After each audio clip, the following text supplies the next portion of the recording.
Olá, pessoal, tudo bem?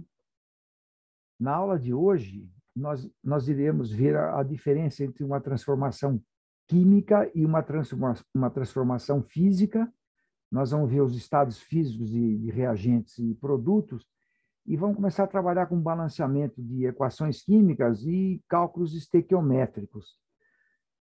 Resumidamente, uma transformação química, quando novos compostos estão sendo formados. Há reação química, há quebra de ligações de reagente, formação de ligações de produtos. E numa transformação física, nenhum composto novo é formado. O que há é uma mudança de estado, né?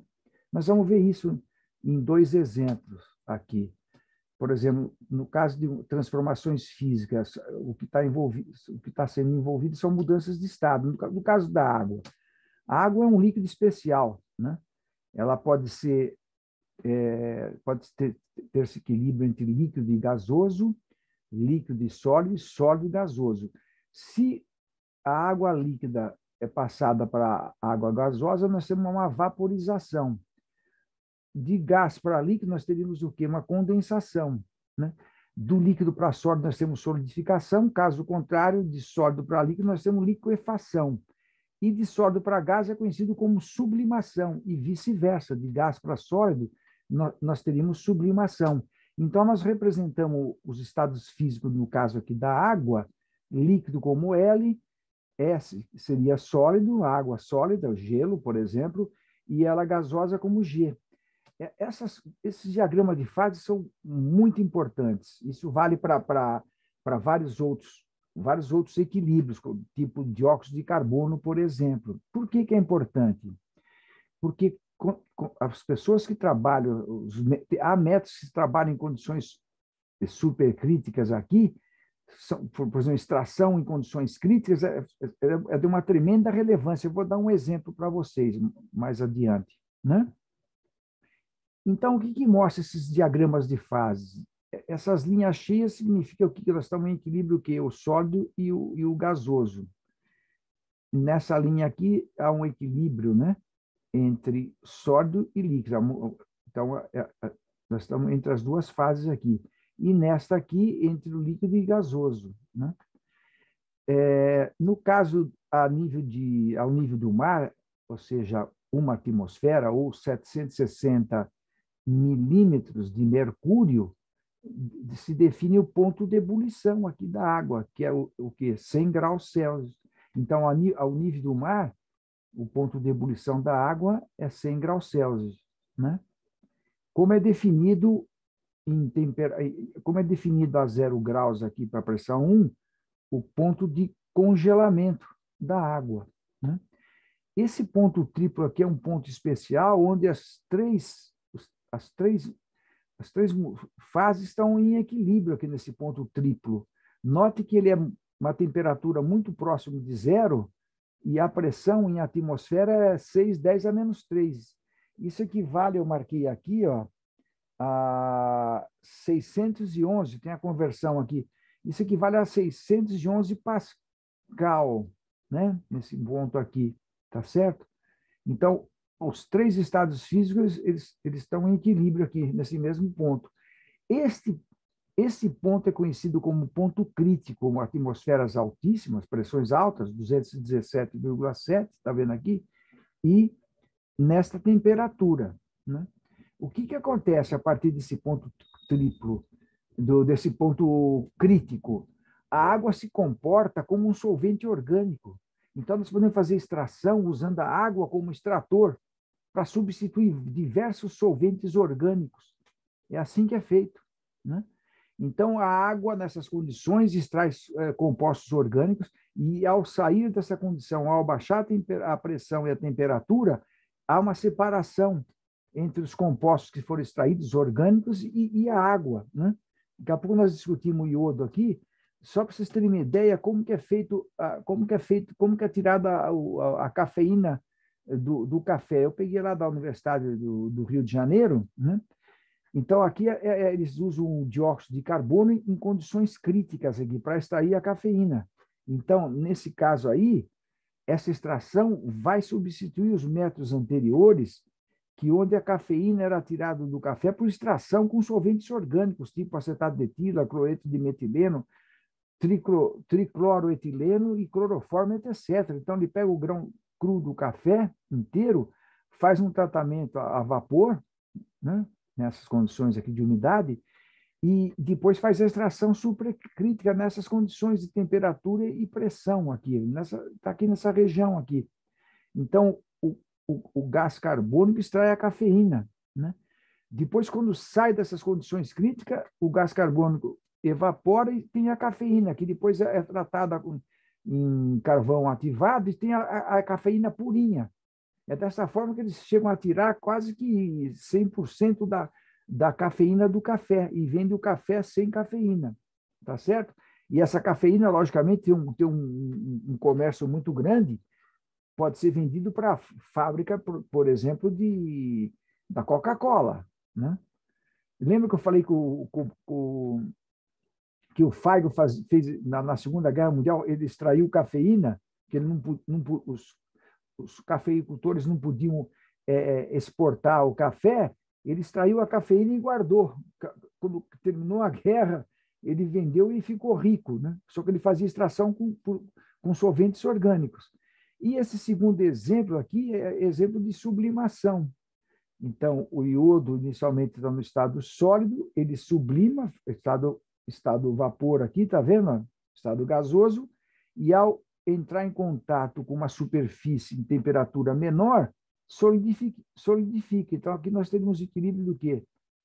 Equilíbrio entre o iodo sólido e o iodo gasoso.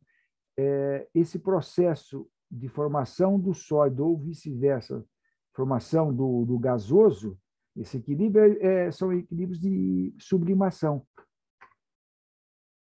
Agora, nas transformações químicas, uma reação química está acontecendo, novos compostos são formados. Então, aqui, ó, nós vamos trabalhar então com as reações e a representação dessas reações é dada pelas equações químicas. Então, o que se tem no meio reacional, se tem reagentes, quando eles se colidem, a quebra de ligações dos reagentes, formando novos compostos que seriam os produtos, tá certo? Olha um exemplo explosivo aqui, não faça essa reação. Lítio metálico, aqui pode ser representado por um lítio zerinho em cima aqui, lítio metálico, ou seja, o metal no estado sólido em água líquida, forma o hidróxido de lítio aquoso e desprende hidrogênio gasoso. Esse aquoso significa o quê? Esse hidróxido de lítio aquoso significa que o lítio está separado do hidroxila. Tá? Ele está dissociado. Então, nós teríamos lítio mais e hidroxila menos, tá certo? Essa reação, como eu falei, ela é exotérmica, ela libera calor, é alta, e quando isso, a massa atômica relativa do lítio é em torno de 6,9, vai, em termos de 7 gramas, 7 gramas em água faz um estrago, que libera muito calor e é suficiente para o hidrogênio entrar em combustão. Então, você vai ver fogo em cima da água, assim. E uma cor bonita. O lítio é uma cor muito bonita, um vermelho, lilás, assim, é muito bonito. Mas não façam isso. Uma pequena massa, ela pode ser explosiva. Então, nós vamos trabalhar, então, com reações químicas, que são representadas pelas equações químicas, mostrado aqui, e elas têm que estar no quê? Nós temos que colocar os coeficientes estequiométricos, tem que estar balanceados. É o que ocorreu aqui. Nós colocamos 2 de lítio, olha lá, 2 de lítio. Quantos oxigênio? 2. Nós temos 2 oxigênios. E quanto hidrogênio? 4. 2 vezes 2, 2. Mais 2 aqui, 4. Então, essa equação química que representa uma reação química, ela está balanceada. E também nós estamos mostrando o que? Os estados físicos de reagentes e produtos, como falado, né? E quando nós se tem um aquecimento, a gente coloca a letrinha delta acima da dupla seta. Então, esse delta significa que o carbonato de cálcio sólido foi aquecido, formando o óxido de cálcio e desprendendo o dióxido de carbono gasoso. Num caso de um catalisador, nós representamos colocando que catalisador foi usado em cima da dupla seta. Na fábrica de ácido sulfúrico, é essa reação que é feita. Então, dióxido de carbono, dióxido de enxofre reagindo com oxigênio, dando trióxido de enxofre. Então, o catalisador aqui, o pentóxido de vanádio, catalisa essa reação, que na presença de água forma o ácido sulfúrico. É assim que é feito o ácido sulfúrico, tá certo? Essa reação também está balanceada, ó, 2 enxofre, 2 enxofre. 2, 4 oxigênio, mais 2 aqui, 6. Ó, 2 vezes 3, 6. Agora, por exemplo, vamos citar, colocar algumas reações aqui, e foi colocado aqui entre parênteses que são irreversíveis. Né? Isso aí nós vamos ver durante a disciplina, que não é bem assim. Ela pode favorecer os produtos, mas, em alguns casos, elas são reversíveis, só que a reversibilidade ela favorece produtos, por exemplo, né? Ela favorece produtos, mas elas são reversíveis. Quando também não é colocado em estado físico, fica difícil para quem não tem experiência, quer dizer, difícil, ter um certo grau de dificuldade para saber, por exemplo, o nitrito de amônio está aquoso ou está sólido. Por essa representação de aquecimento, aqui, nós supomos o quê? Que ele está sólido. Então, aqui ele está sólido, ele é aquecido, ele decompõe, formando nitrogênio gasoso e vapor de água. Essa água deve ser gasosa, tá certo? E ela não está balanceada, percebe aqui? Ó? Ah, não, está balanceada, assim, 2 nitrogênios, está aqui, 4 hidrogênios, 4 hidrogênios, e quanto oxigênio? 2, ela está balanceada, tá certo? Está aqui. Então, se não coloca o estado físico, é um problema. Este caso aqui, dificilmente vamos reagir nitrogênio com água formando um nitrito. Então, ela é irreversível. Mas nesse caso aqui, né, que nós estamos reagindo nitrato de prata com cloreto de sódio, ambos aquosos. Então, eles estariam dissociados. Tem nitrato, tem prata mais, nitrato, Na+ e cloreto, formando um sal de baixa solubilidade, que é o caso do cloreto de prata, e fornecendo os íons. Nós poderíamos muito bem retirar o nitrato e o cloreto da reação, e o sódio da reação, tá certo? Tranquilamente, nós podíamos tirar o sódio e o nitrato da reação, porque eles não participam, e ficar só com essa representação, a G+, Cl- dando o cloreto de prata. Ela favorece a formação do cloreto de prata. Nós vamos ver, o cloreto de prata tem uma baixa solubilidade. Eu até sei de cabeça, é 1,34, 10⁻⁵ a solubilidade. Porque esse sal de baixa solubilidade, ele se dissocia formando H+ e Cl-, e a constante do produto de solubilidade, que como é conhecido, o sal de baixa solubilidade formando seus íons, nesse caso aqui é 1,8, 10⁻10. Né? Então, nós vamos ver isso aí. Então, essa representação de uma seta só, ela não é totalmente correta. Nós teríamos que colocar uma dupla seta aqui, percebe? Então, nós temos que tomar cuidado com certas representações. Nós vamos ver mais adiante no curso. Aqui é a mesma situação, ó. Nitrato plumboso, ou de chumbo 2, reagindo com iodeto de potássio, dando iodeto plumboso, né? E 2 sódios e 2 nitratos. Esses íons não participam da reação, eles poderiam muito bem ser retirados, o nitrato e o potássio, nós ficaríamos só com sal de baixa solubilidade, chumbo 2 e iodeto.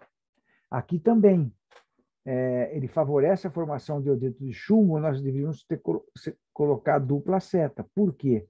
Porque o iodeto do chumbo tem uma certa solubilidade, então, o iodeto de chumbo formando chumbo 2+ e iodeto é conhecido como o quê? Constante do produto de solubilidade. Nós vamos ver com calma isso aí. Né?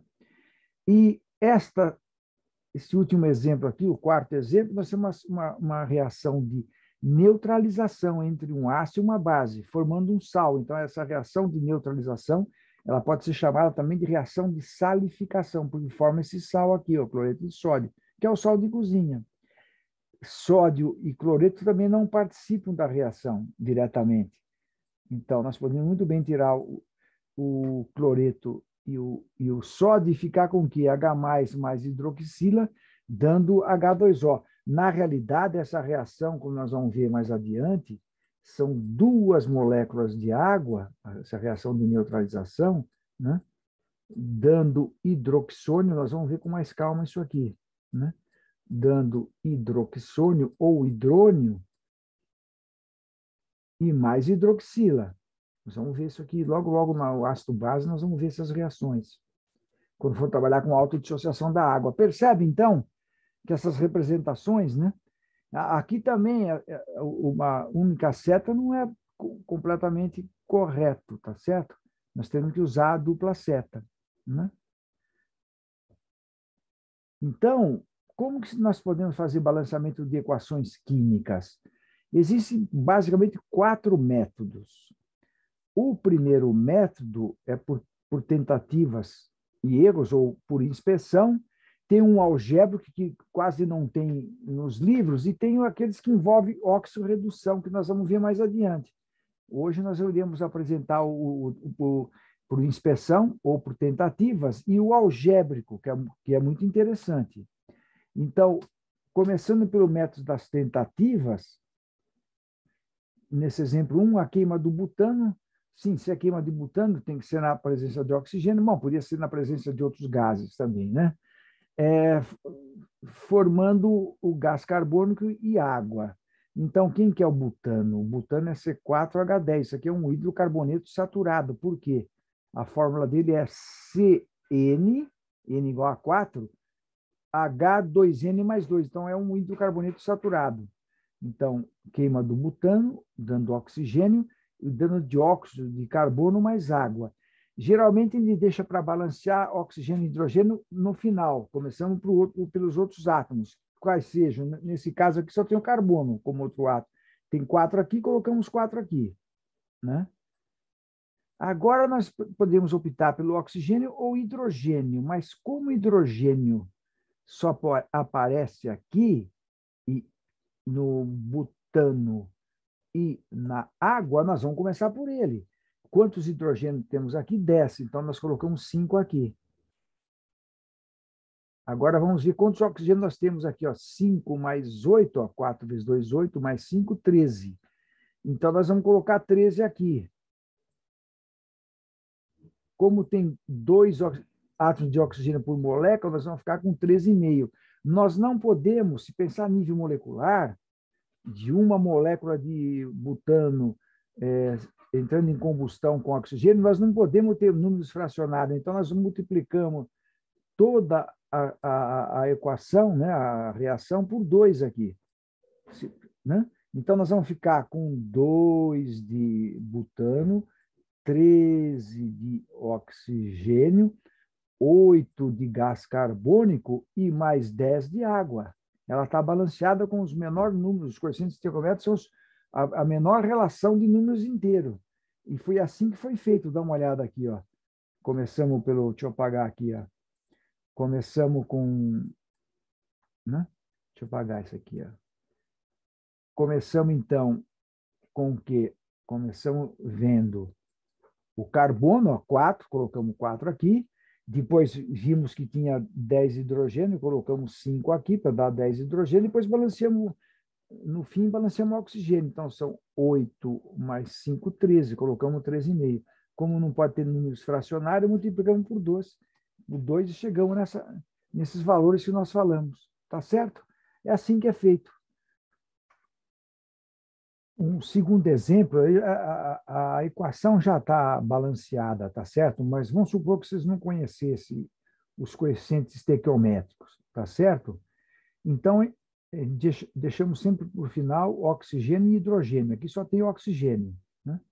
Então, o que acontece? A gente vê no produto, ó, note que nós temos 2 alumínios aqui. Então, coloca 2 aqui. Né? Feito isto, nós vamos ter quanto de oxigênio aqui nos produtos? 3 oxigênios. E aqui 1. Então, coloco 3 aqui. Olha lá, 3 oxigênios, 3 oxigênios. e o alumínio está balanceado. Só resta balancear por último quem? O bário, né? Como foi colocado o 3 aqui, é só colocar esse 3 aqui. É assim que é feito, por tentativas ou por inspeção. Vamos agora discutir o método algébrico, como eu falei para vocês. Esse método algébrico tem em poucos livros. Ele é muito importante, ele é um pouquinho mais trabalhoso, mas aqui serve para qualquer tipo de equação química, inclusive de oxirredução. Se a pessoa tem dificuldade, usa o método algébrico, que não tem problema. O que acontece? No lugar dos coeficientes estequiométricos, se coloca incógnitas A, B, C e D. Nesse método, nós vamos ter sempre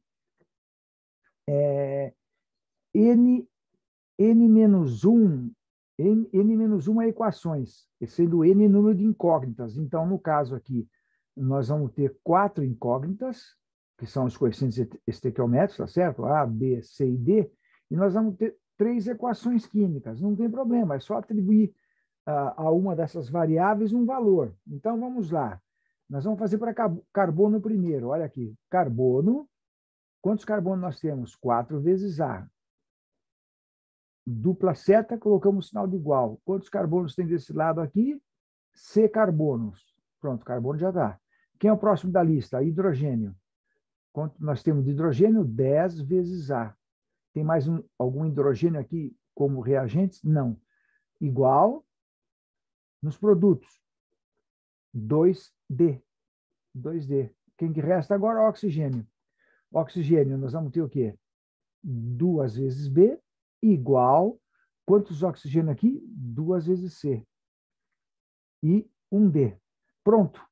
Nós vamos ter, como nós falamos, N menos 1 equações. Como o número de incógnitas ou de coeficientes estequiométricos que nós queremos saber é 4, nós vamos ter uma equação a menos. É só atribuir um valor. Vamos atribuir um valor para o A igual a 1. Depois a gente vê como é que fica. Tá certo? Pegamos as relações de números inteiros. A igual a 1, C igual a 4. Direto. Se A igual a 1, quanto fica D? Aqui fica 10 vezes 1, 10. D igual a 10 dividido por 5. Olha lá. D igual a 10 por 5. Aqui nós já temos o que também? Para A igual a 1, C igual a 4. Já colocamos aqui. O D igual a 5. Então, nós vamos ter aqui, C, nós conhecemos o valor, é 4.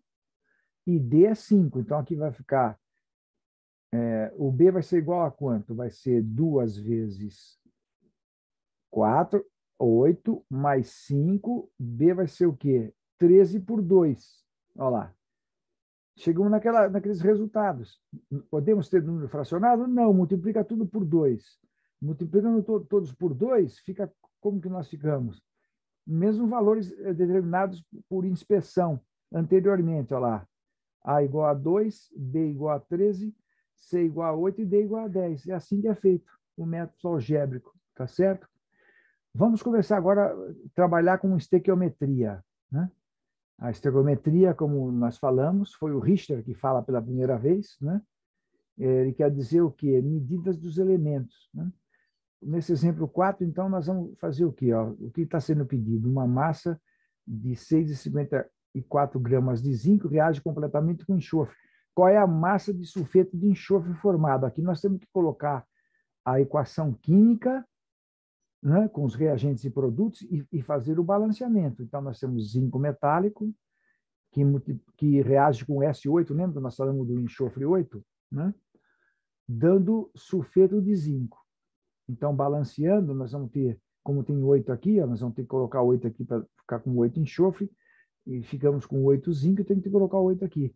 Note que a quantidade de substância aqui, de zinco é igual à quantidade de substância de sulfeto de zinco. Então, a quantidade de substância de zinco é igual a de sulfeto de zinco. Se quisesse relacionar com o enxofre aqui, a quantidade de substância de zinco vai ser 8 vezes a quantidade de substância de enxofre. Mas aqui não precisamos fazer esse cálculo, porque o que está sendo pedido é qual a massa de sulfeto de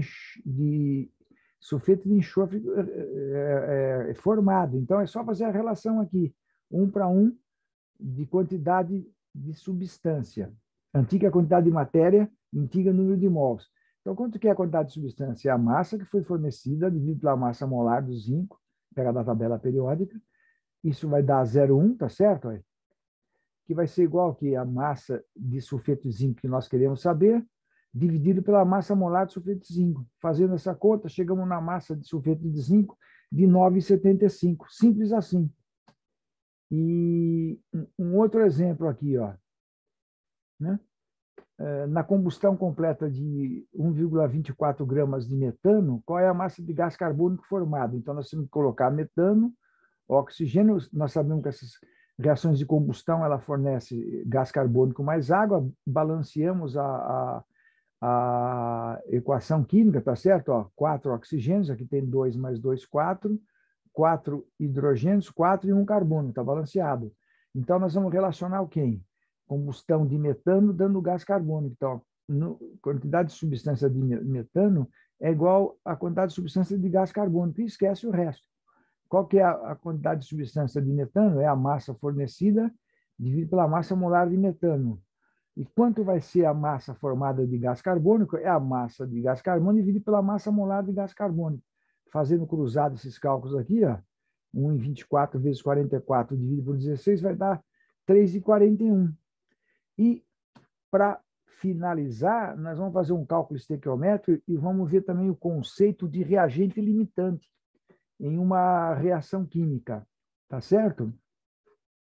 Então, nesse exemplo 6, é na preparação de hidrazina a partir dessa reação. Então, nós temos 2 moles de amônia reagindo com hipoclorito, dando hidrazina mais cloreto e mais água, né? Então, foram misturadas 3,6 mol de amônia com 1,5 mol de hipoclorito. Então, a pergunta é quantos mols de hidrazina, né, poderiam ser formados? E quem é o reagente limitante? Então, ele está perguntando quanto forma desse e quem é o reagente limitante. Aqui é só fazer o quê? A quantidade de substância. Pela relação aqui, nós temos que 2 quantidades de matéria de amônia está para 1 de quantidade de matéria de hipoclorito. Então, 2 de amônia está para 1 de hipoclorito. Quanto foi colocado de amônia? 3,6. Quanto deveria ter de hipoclorito?